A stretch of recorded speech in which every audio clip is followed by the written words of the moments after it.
masuk tidak wudhu. Bismillahirrahmanirrahim. Assalamualaikum warahmatullahi wabarakatuh.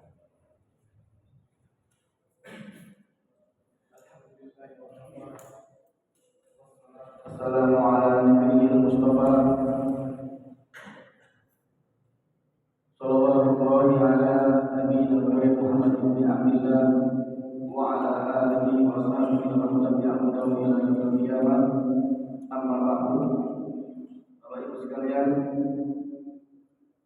mohon izin sejenak waktunya untuk kami izinkan menyampaikan tugas amanah dari kawan-kawan takbir dan murid. Alhamdulillah pada pagi ini imam kita sudah datang kembali dan bisa mengimami lagi Ustaz Ari.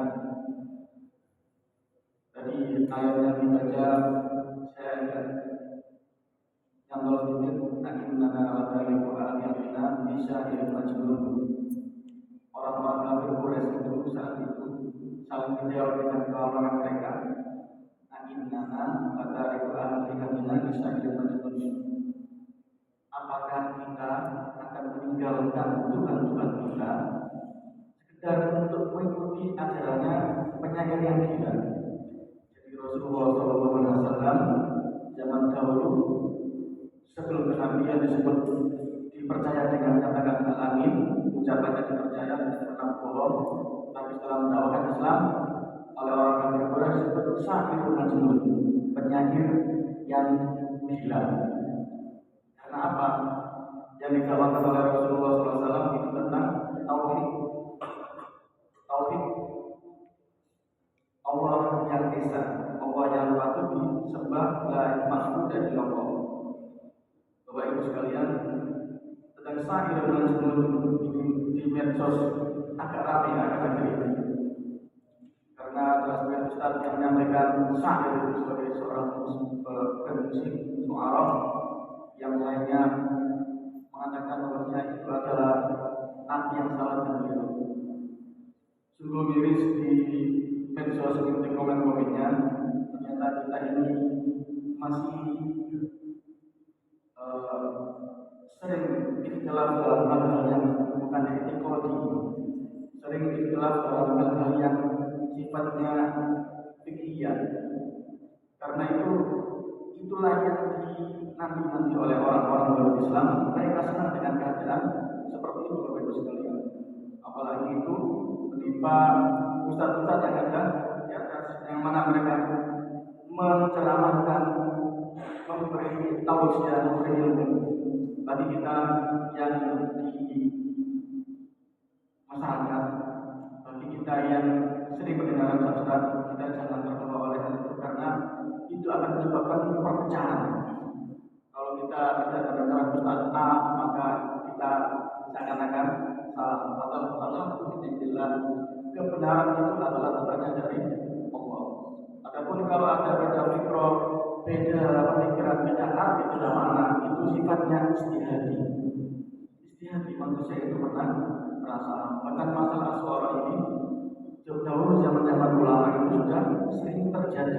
Ada ulama yang membolehkan, dan ada yang mengharamkan, yang kedua-duanya punya dalil. Yang membolehkan belum tentu suka diskusikan, tapi juga tidak berani mengharamkan. Dan itu ulama-ulama al-qadimin, ulama-ulama yang lalu. Maka inilah kalau kita terjebak dengan asofia firqiyah, firqah pemikiran, maka jangan heran kalau orang-orang Palestina di Rafah yang dikelilingi oleh tembok yang tinggi, sampingnya itu adalah daerah Mesir, mereka dibombardir habis-habisan. Orang Mesir tidak akan bisa menembus dan menolong orang-orang yang ada di Rafah. Ini karena apa? Pemikiran kita telah rusak sebelumnya karena asofia fikriyah, asofia wabaniyah. Memang kita diajarkan untuk berkota dengan iman. Tapi kalau kita terjebak dengan pemikiran sempit, asofia wabaniyah, maka kita seakan-akan urusan orang Islam yang di luar negeri kita itu adalah bukan urusan kalau negara-negara yang ada di sekitar Palestina cuma hanya bisa mengirimkan bantuan, cuma hanya bisa mengirimkan doa sambil menangis-nangis mereka berdoa. Tapi apalah daya, apalah upaya, mereka tidak bisa untuk membantu orang-orang Palestina yang ada di Indonesia. Karena apa? Karena kita di dunia ini semuanya terjajah Bapak sekalian. Yang merdeka hanya yang digempur oleh Israel, merdeka secara pemikiran, walaupun mereka teraniaya, dan itu sudah dialami sahabat-sahabat Nabi yang dahulu ketika disiksa oleh kaum kafir. Bagaimana sahabat Bilal, bagaimana para sahabiah yang dipasung, bahkan dari kemaluannya sampai lehernya ditombak oleh kaum kafir pada saat zaman dahulu. Dan itu terjadi lagi sekarang di Palestina. Kalau dari kacamata manusia itu seakan-akan sadis, tapi dari kacamata akhirat ukhrawi mereka menemukan surga dengan cara seperti itu. Ampunan Rabbnya, rahmatnya Allah, dengan buah kesabarannya mereka akan menuai kebaikan itu dengan al-khair, al-khair jannah, menuai kebaikan itu dengan pahalanya surga. Ma'asyiral muslimin rahimani wa rahimakumullah, sebagai kita sekarang ini di bulan Dzulqa'dah. Dzulqa'dah bulan sekarang ini kita di tanggal 12 Dzulqa'dah. Ajari anak-anak kita untuk mengenal bulan-bulan Islam. Anak-anak kita ajari jangan mengenal sekitar mengenal tanggal-tanggal merah di bulan-bulan Masihiyah. Karena apa? Di setiap bulan-bulan Hijriah itu ada keutamaan. Salah satunya kita yang sekarang berada di bulan Dzulqa'dah. Bulan Dzulqa'dah itu Al-Qa'dah. Dinamakan Dzulqa'dah karena sampai berbagai kegiatan yang besar dalam umat Islam. Karena akan menyongsong hari bulan yang besar yaitu bulan haji dan bulan kurban. Makanya Dzulqa'dah di saat posisi yang sekarang ini banyak orang lalai karena apa? Bulan Dzulqa'dah ini adalah bulan termasuk bulan kurung dalam surat At-Taubah ayat 36. Coba dengan bukan ayat 36. At-Taubah ayat 36. Bismillahirrahmanirrahim. Inna iddatas syuhuri indallahi 12 syahran fi kitabillah yawma khalaqa samawati wal arda minha arba'atun hurum. Ya, dekat itu mu'min wala taqimu amsakum fihinna. Pesannya apa? Pesannya apa? Ya, dengan benar. Inna iddatas syuhuri indallahi 12 syahran fi kitabillah. Sesungguhnya bilangan bulan itu bagi Allah itu ada 12 bulan. Jadi yang menentukan bilangan bulan tertentu ada 12 itu Allah Azza wa Jalla. Sejak zaman penciptaan langit dan bumi, yauma khalaqas samawati wal arda. Pada hari ketika Allah menciptakan langit dan bumi, minha arba'atun hurum. Allah telah menetapkan bilangan bulan itu ada 12. 4 di antaranya adalah bulan hurum. Jika dalam hurum itu apa? Hurum itu bermakna mulia. Ada lagi yang bermakna haram. Haram dalamnya melakukan perbuatan dosa. Haram di dalamnya melakukan pembunuhan. Haram dilakukan untuk orang yang ibadah haji membunuh hewan, membunuh menebak pohon-pohonan. Jadi dalam bulan Dzulqa'dah ini kita hindari banyak melakukan dosa dan maksiat. Karena apa? Pada bulan Dzulqa'dah ini banyak disebutkan tafsir ya. Bulan Dzulqa'dah adalah bulan hurum yang di dalamnya jika seorang muslim melakukan maksiat, maka orang tersebut dosanya akan dilipat gandakan. Sebagaimana Allah melipat gandakan pahala-pahala. Apa itu bulan hurum? Dapat Dzulqa'dah ya. Ada Dzulqa'dah, Dzulhijjah, Al-Muharram. Yang berbeda itu Safar, Rajab. Dzulqa'dah, Dzulhijjah, Muharram. Nah, kemudian di bulan Dzulqa'dah kita perbanyak amal-amal yang mana amal itu membutuhkan kita Bapak sekalian. Karena kita akan diberikan Allah pahala yang berlipat. Jauhi segala maksiat. Puji kepada yang harus kita bawa. Bukannya saya berdiri di sini adalah terbaik, kita saling menasihati Bapak sekalian. Karena al-iman sudah terus. Iman seseorang itu bertambah dan berkurang. Semakin tinggi orangnya, maka setannya pun semakin besar. Karena setan menggoda manusia itu sampai sakaratul maut. Orang yang sakaratul maut itu dinamakan tiga. Dinamakan satu, orang yang akan meninggal dinamakan malaikat maut. Dan yang kedua dinamakan oleh Allah malaikat maut, dinamakan jasadnya siksa sakaratul maut. Jadi terus dinamakan setan. Setan ini tidak akan menggoda manusia sampai keluar dari roh. Makanya lagi mengulang berboleh la ilaha illallah. Lafatkanlah orang-orang yang sakaratul maut dengan kalimat dengan kata la ilaha illallah, la ilaha illallah, la ilaha illallah. Karena setan sangat besar kerjaannya. Semakin tinggi seorang itu dalam ketika ibadah di hadapan Allah, maka setannya pun berubah. Setan yang tinggi kedudukannya, banyak setan. Jadi orang yang mau sakaratul maut dari saudara kita, teman kita, bacakanlah la ilaha illallah. Kan Allah la ilaha illallah. Maka aku la ilaha illallah dakhala al-jannah. Siapa yang ucapan terakhirnya itu la ilaha illallah, maka dia masuk surga. Bapak Ibu sekalian, pagi ini kami ingin sedikit menyampaikan tentang sebuah hadis yang lama disampaikan oleh Rasulullah SAW.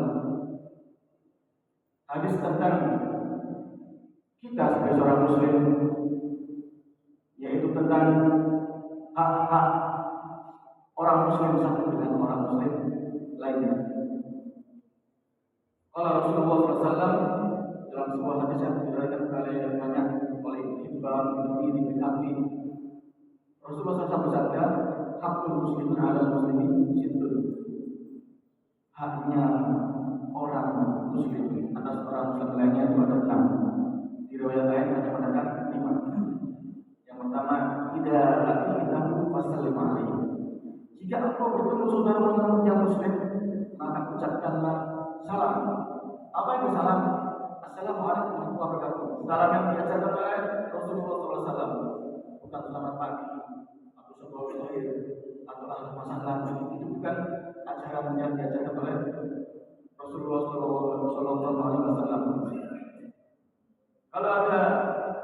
Kalau kita ucapkan Assalamualaikum warahmatullahi wabarakatuh kepada saudara yang Muslim yang kita jumpai, itu sama saja dengan kita mendoakan diri kita sendiri. Karena apa? Biasanya orang yang kita doakan dengan Assalamualaikum warahmatullahi wabarakatuh, orang tersebut akan balik menjawab Waalaikumsalam warahmatullahi wabarakatuh. Semoga keselamatan untuk juga. Bukan ahlan wa sahlan, ahlan tiga. Ahlan wa sahlan itu ketika ada orang yang datang namun dari jauh. Ahlan wa sahlan, taupun ahlan. Di sana orang-orang Arab ya, orang-orang Arab dalam menyambut tamu itu sangat istimewa. Ahlan wa sahlan, ya marhaban, ahlan wa sahlan. Selamat datang, ahlan wa sahlan. Yang kenapa kata ahlan wa sahlan? Taupun ahlan, engkau menjadi bagian dari keluargamu. Wa sahlan, wa takunu umruka sahlan. Segala perkara-perkara urusan belakangan kita usahakan menjadi mudah. Tapunlah harus ketika masuk rumah, ahlan wa sahlan wa marhaban. Jadi gitu kan. Assalamualaikum, ahlan wa marhaban. Tapun ahlan, engkau menjadi saudaraku. Wa takunu umruka, dan perkara-perkara urusan-urusanmu menjadi mudah. Seperti apa? Kalau kita bertamu maka bisa mendengar minuman, kita haus kasih minuman, kita dikasih makanan. Kalau kita mau ke tempat mandi sama tamu orang apa, ambil bednya bisa disediakan tempat mandi. Itu ada tata terbiasa yang baik. Tidak lagi tahu fasalim alaihi, atau mati yang kebayang fasalim alaihi, menempatkan kedamaian. Rasulullah SAW juga bersabda dalam sebuah hadis, qala Rasulullah SAW an Abi Hurairah radhiyallahu anhu, qala Rasulullah SAW, ya ayyuhan nas, assalam. Wahai para manusia, hai orang-orang, Bukan ya ayyuhalladzina amanu, ya ayyuhan nas. Rasulullah berfirman, ya ayyuhan nas, afsus salam. Kata yang pertama yang diberikan oleh Rasulullah adalah tebarkanlah salam. Kebaikan agama kita itu agama yang damai. Tebarkan salam, afsus salam, wa at'imu ta'am, dan berikanlah makan. Maka memberi makan itu ternyata perintahnya Nabi kita Muhammad SAW. Tidak ada hikayatnya orang yang memberi makan itu menjadi fakir. Tidak ada orang yang sering memberi makan itu katanya berkurang. Dan itu sudah kita dapat di sekitar kita. Kita dapati Allah akan mengganti orang-orang yang muslimin itu dengan yang lebih di dunia, dan di akhirat itu dia akan mendapatkan kebaikan yang limpah. Itu harus sekalian ya. Ada seseorang itu sangat zuhud sekali. Beliau bisa membangun satu masjid sendiri. Ternyata setelah ditanya amalan apa beliau sering menjaga kezuhudannya. Orang ini telah beraliran sufi dan cara sendiri membangun masjid sendiri. Dia sering memberi makan satu Ramadan, memberi orang-orang uang tunai 50 ribuan satu orang. Orang yang mungkin dan orang yang musafir, siapa saja, anak kecil, anak besar, dewasa, orang tua, semuanya dikasih dengan cuma-cuma. Memberikan makan tiap hari bulan Ramadan 30 ribu. Kok bisa orang itu bekerjanya? Saya tanyakan kepada kawan saya kebetulan gampang namanya. Ternyata beliau jual beli tanah, membeli sekitar tambah 2 miliar. Beberapa tahun kemudian tambahnya ini laku 50 miliar. Itu Allah akan menggantinya itu dengan tunai Pak di dunia. Orangnya masih hidup, masih mewah, dipilih sendiri semuanya. Kalau Bapak Ibu silakan jalan-jalan di daerah Bayan, itu ada masjid besar, masuk kampung, masjidnya bagus sekali, warnanya hijau. Ternyata amalannya apa? Orang yang zuhud dan hidupnya biasa-biasa saja, walaupun orangnya kaya raya, suka memberi Pak. Makanya bukan orang yang suka memberi itu tidak akan berkurang hartanya, maka akan bertambah. Itu namanya barokah. Kalau itu aziyadah berfarid. Bapak Ibu sekalian, sekarang harga emas berapa? Naik banyak kan?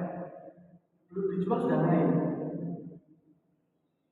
Belum dijual sudah naik. Itu Allah mengganti rezeki yang keluar dari orang-orang kita dengan kebaikan-kebaikan yang lebih. Itu masih dalam beberapa bulan ini nanti bisa naik lagi punya. Tidak lagi tahu pasal yang mana. Wa idza da'aka fa'ajibhu. Dan jika orang itu mengundangmu, maka datanglah. Wa idza da'aka fa'ajibhu. Jika seorang muslim itu mengundang, datanglah. Tentunya undangan-undangan yang berbau dengan kebaikan, bukan undangan yang berbau maksiat. Undangan-undangan yang ada nilai ibadah dan perintahnya dari Allah Azza wa Jalla. Wa idza da'aka fa'ajibhu. Wa idza stansahaka fansahhu. Dan jika sahabatmu itu ingin menasihatimu, maka berilah nasihat. Ada orang yang kita nasihat. Saya punya program begini, anak saya punya ini. Kasih nasihat Pak. Karena apa? Sodiquka man abdaka la man ahqaka. Ini bukan hadis kalau sodiquka man abdaka. Temanmu itu yang menjadikan kamu menangis. Menangis karena apa Bapak Ibu sekalian? Menangis karena tidak hanya dia karena dosa-dosanya. Jadi kalau ada teman yang mendukung kita untuk melakukan kesalahan, itu bukan teman yang hakiki. Teman yang hakiki adalah teman yang membimbing kita, menasihati kita manakala kita berbuat salah. Soalnya juga manfaatkan dan manfaatkan. Teman yang membuat kita menangis karena dosa kita dan kita kembali pada jalannya yang lurus. Kembali lagi al-iman tidak sudah yang lurus. Iman itu iman itu selalu berkurang dan bertambah tergantung keadaan seseorang. Saya akan percepat. Wa idza amsa hamidallah wasami'u. Ini Al-Quran, agama kita itu kan mengatur sampai sedetail mungkin dalam hal kecil. Jika ada sahabatmu itu bersin, bersin banyak, haji itu kan mengeluarkan penyakit banyak, mengeluarkan virus-virus. Beda asal min Allah, maka orang tersebut mengucapkan alhamdulillah, fasabbit, maka kita mengucapkan apa? Fasabbit, ya rahmatullah, semoga Allah merahmatimu.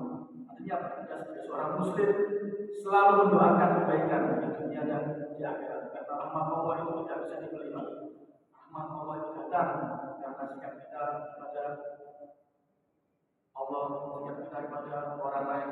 Rahmat Allah akan mendoakan kebaikan dari Allah Subhanahu. Wa idza marida fadhu. Kalau sahabat kita itu sakit, maka jenguklah. Menjenguk orang sakit ini sifatnya perintah, Pak. Fadhu fil amr. Perintahnya Nabi Muhammad sallallahu alaihi wasallam, wa idza marida fadhu, maka ziarahi. Kalau kita menjenguk orang sakit, itu satu, mendoakannya, kedua, mengurangi rasa sedihnya. Ketiga, kita bisa menasihati orang yang itu bersabar, dan keempat, sebagai ibu bagi kita yang siap untuk tidak menyia-nyiakan kesempatan yang saat ini saat kita masih diberi obat kesehatan untuk beribadah kepada Allah Subhanahu wa taala. Dan terakhir, wa idza mata fattabi'u. Kalau ada sahabat kita yang musyrik itu meninggal, maka ikutilah. Jangan karena aturan perkampungan, karena absen dan rugi, Pak. Karena apa? Ini perintah Nabi Muhammad sallallahu alaihi wasallam. Wa idza mata fattabi'u. Ketika saudara kita itu meninggal, maka ikutilah. Ikutilah prosesnya. Kita datang, kita siap saat hari kematiannya, bukan dari hari yang setelahnya. Kita bertaksiah, kita ikut mensolatkannya. Dalam hadis yang lain kemudian hadis Bukhari Muslim, kalau Rasulullah SAW, man sayyidal janazah hatta yusalli. Barang siapa yang mendapati ada jenazah, kalau tidak kenal, kita jalan di kampung ke jenazah, kita ikut sholat. Hatta yusalli alaihi, kita ikut mensolat jenazah tersebut. Walau tirotun, maka baginya satu kilo. Waman sayyidah hatta tufan, dan barang siapa yang mendapati jenazah meninggal, hatta berfana, itu prosesnya ada sampai dalam ikut ke penguburannya. Tentunya ini yang laki-laki banyak ikut ke dalam penguburannya. Kalau kirotol, maka baginya 2 kilo. Wakilan ditanyakan, ayo kirot, mau kirot itu satu gunung yang besar. Kirotol itu 2 gunung yang besar. 2 gunung yang besar, pahalanya bisa bayangkan. Kalau sekedar mensolatkan saja sampai ke kuburan, dapat 1 kilo, bukan 1 keplek, 1 kilo. 1 kilo pahalanya 1 gunung yang besar. Paling kecil itu gunung Uhud. Bapak Ibu kalau pernah lihat ke yang umroh atau haji, gunung Uhud besar sekali, Pak. Itu yang paling kecil dalam hadis ini. Bapak Ibu sekalian, dalam urusan jenazah ini kadang kita itu meremehkan, padahal banyak amal-amal soleh yang di situ ada tentang kebaikan-kebaikan dalam diri kita untuk mendapatkan pahala dari proses penanganan jenazah tersebut. Salah satunya di sini yang disebutkan tadi.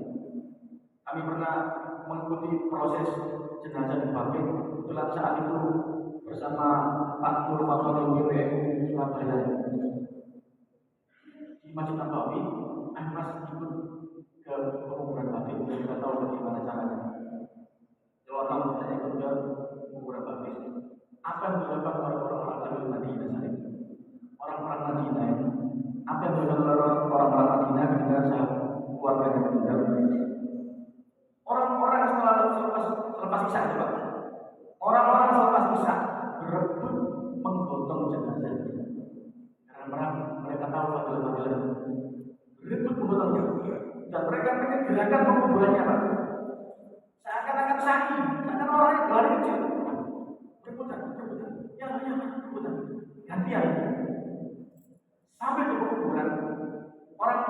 keluarga yang meninggal ini tidak disebutkan dengan segala hal mereka yang lainnya.